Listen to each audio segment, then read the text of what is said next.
Hola, vamos a realizar la corrección del texto que tenemos en pantalla, que se llama Jugar, y es un texto escrito por Elvira Lindo y publicado en el diario El País el 12 de enero de 2011.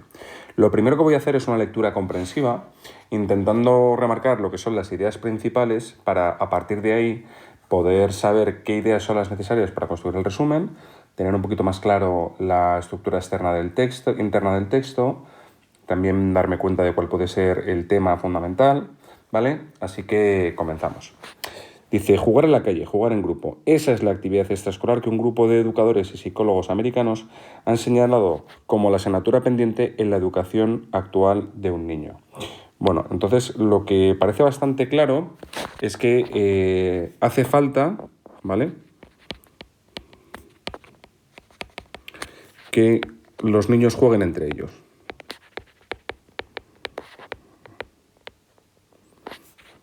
Esta sería la idea fundamental, ¿vale? Está apoyada porque un grupo de educadores y psicólogos americanos lo han señalado como asignatura pendiente, pero básicamente es eso. Parecería simple remediarlo, pero no lo es, o sea que no es fácil, ¿vale? La calle ya no es un sitio seguro para en casi ninguna gran ciudad. La razón por la que no es fácil es porque la calle no es segura, ¿vale? Y también porque tiene la competencia de las pantallas, que es lo que viene a decir luego. ¿Vale? Pues ahí hay datos que lo atestiguan, ¿no? Un niño americano pasa ante las numerosas pantallas 7 horas y media, los niños españoles están 3. Cualquiera de las dos cifras es una barbaridad, una competencia, si queréis ponemos por aquí, bárbara. ¿Vale? Cuando los expertos hablan de juego no se refieren a un juego de ordenador o una PlayStation, ni tampoco al juego organizado por los padres, que en ocasiones se ven forzados a remediar la ausencia de otros niños. El juego más educativo sigue siendo aquel en que los niños han de luchar por el liderazgo o la colaboración, rivalizar o apoyarse, pelearse o hacer las paces para sobrevivir. Por eso aquí he puesto entre ellos, ¿vale? Porque la idea es que sea el juego entre niños. Esto no significa que el ordenador sea una presencia nociva en sus vidas, al contrario es una herramienta insustituible de trabajo, pero en cuanto a qué se refiere, el juego a la antigua sigue siendo el gran educador social. Es decir, las pantallas son positivas también, pero evidentemente hace falta el juego educativo, el juego social, el juego de los niños entre ellos, ¿vale? Leí ayer a Rodríguez Ibarra hablar de esa gente que tema los ordenadores y relacionaba ese libro con los derechos de propiedad intelectual. No comprendí muy bien la relación, es decir, eso parece que no es importante, porque es precisamente entre los trabajadores de la cultura, técnico de sonido, músico, montador, diseñador, escritor, donde el ordenador se ha convertido en un instrumento fundamental, que viene a ser un poco que las pantallas también son positivas, que los ordenadores tienen su parte buena. Conviene no convertir a las máquinas en objetos sagrados, cuidado, es una competencia del juego. No hay nada comparable a en la vida de un niño un partidillo de fútbol en la calle, casitas, churro media manga, ¿vale? Es decir, el ordenador, como mucho podemos añadir, el ordenador no sustituye, las pantallas son positivas, no sustituyen o no pueden sustituir a la socialización de un niño, ¿vale?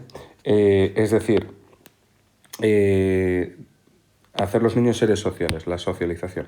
Bueno, digamos que estas son las ideas que tienen que conformar el resumen, estas son las ideas del texto, y con eso ya nos podemos hacer una idea del tema. El tema claramente tiene que ver con el juego social y con los ordenadores, ¿vale? Yo creo que son las dos cosas que el texto está trabajando en todo, en todas partes del texto, por lo tanto, para mí, yo creo que el tema tiene que ser algo parecido a la importancia del juego social frente al ordenador o frente a las pantallas. Más o menos por ahí yo creo que tienen que ir los tíos. Juego social, ordenador, y que una cosa tiene más importancia que la otra en cuanto a la sociabilidad. A mí me parece que va por ahí, ¿vale? Y el resumen, pues con estas ideas que os acabo de apuntar en pantalla, yo creo que sale. Vamos a comentar un poco el texto. Desde una perspectiva textual, tiene sus propiedades textuales, que son coherencia, cohesión y adecuación. Tiene coherencia dramática, porque todo en el texto hemos visto que se ajusta al tema que acabamos de dar. Tiene coherencia estructural, sí. De la coherencia estructural podemos decir varias cosas. Para empezar, que la idea es primero plantea un tema, ¿vale? A mí me parece que jugar en la calle, jugar en grupo, ¿vale? Es, digamos, el lanzamiento de qué voy a hablar, de jugar en grupo y en la calle, no delante de una pantalla, ¿vale? Y digamos que luego a partir de ahí empieza a desarrollar, ¿no? La media que un niño americano pasa ante las numerosas pantallas que la vida le ofrece, todo esto ya no está en la introducción, ¿vale? Que esto es difícil, digamos que es la idea que se plantea al principio, y luego empieza a desarrollar, casi a argumentar el por qué piensa esto, hasta que aquí al final conviene no convertir a las máquinas en objetos sagrados y de momento no hay nada comparable al juego de la calle. O sea que el juego de la calle y el fútbol en la calle, si os fijáis, ha vuelto al comienzo, ¿no? Digamos que hay un planteamiento, todo un desarrollo y una conclusión que coincide con el comienzo. Esto es lo que llamamos una estructura encuadrada, porque la tesis está marcada al comienzo y al final. Es una estructura de planteamiento, desarrollo, conclusión, ¿vale? Lo que le da al texto la coherencia estructural, ¿no? Tiene coherencia local, porque no hay ninguna ruptura de la lógica lingüística ni de la lógica universal, ¿vale? Así que tiene coherencia local. Y hay muchos elementos de cohesión, vamos a marcarlos, ¿vale? Por ejemplo, aquí tenemos un esa, que sería un deíctico anafórico, perdón, porque se refiere a algo que ha salido antes, ¿vale? Tenemos por ejemplo, aquí tenemos en la línea 3 ese remediarlo, que también está haciendo referencia a algo que ha salido antes, ¿vale? Tenemos... fijaos, aquí hay una especie como de deixis catafórica, esa gente que teme esa, podría hablar de la gente, pero no dice esa gente. Se está refiriendo a una gente que aún no ha sido mencionada y podría ser un deíctico catafórico, por poner algo diferente. Por otro lado, hay varios conectores interesantes, ¿vale? Podríamos marcar, por ejemplo, este, que me parece muy claro, ¿vale? Pero conviene, da la sensación que ahí hay un cambio de tercio, ahí empezaría la conclusión. Aquí tenemos uno causal, ¿vale? Aquí tenemos también un al contrario. O sea que, como podéis ver, tenemos elementos de cohesión como conectores o como deícticos anafóricos y catafóricos que nos sirven para justificar que el texto que tenemos delante está cohesionado. Y también es adecuado, aquí podríamos hacer mención a lo mejor al registro. Hay cierto registro coloquial con ese churro media manga, jugar a las casitas, ¿vale? Esa coloquialidad remite al tema del que está planteando el juego, a la antigua, ¿vale? Que viene aquí. Entonces, no se rompe la formalidad de un texto publicado en un periódico porque esos rastros de coloquialidad se ajustan al tema y al texto que se está publicando. Así que es adecuado. Bueno, desde una perspectiva lingüística, yo creo que, bueno, yo esto avanzo, este tipo de texto que tenemos delante es un texto humanístico social por el tema que se trabaja, es un artículo de opinión porque está publicado en El País y es un texto argumentativo porque el autor está dando una tesis, una opinión y argumentándola. Por eso yo creo que predomina la función expresiva del lenguaje, muy claramente, y eso va a hacer que el texto sea subjetivo. A pesar de que hay ciertas partes de objetividad que tiene que ver con el planteamiento y los argumentos, es decir, yo planteo un tema y luego de manera objetiva y doy argumentos y los doy de manera objetiva, pero mi opinión y mi forma de ver las cosas es subjetiva. Yo creo que eso predomina, ¿vale? Por lo tanto, ¿hay objetividad? Sí, pero lo digo por qué, lo justifico, ¿vale? Entonces, la objetividad con los argumentos, pues aquí podríamos ver la idea de dar datos estadísticos o fuentes, ¿vale? Si os fijáis, vamos a marcar en verde esto que estoy diciendo. Un grupo de educadores y psicólogos americanos, esa es la idea de respaldar con una fuente lo que estoy diciendo.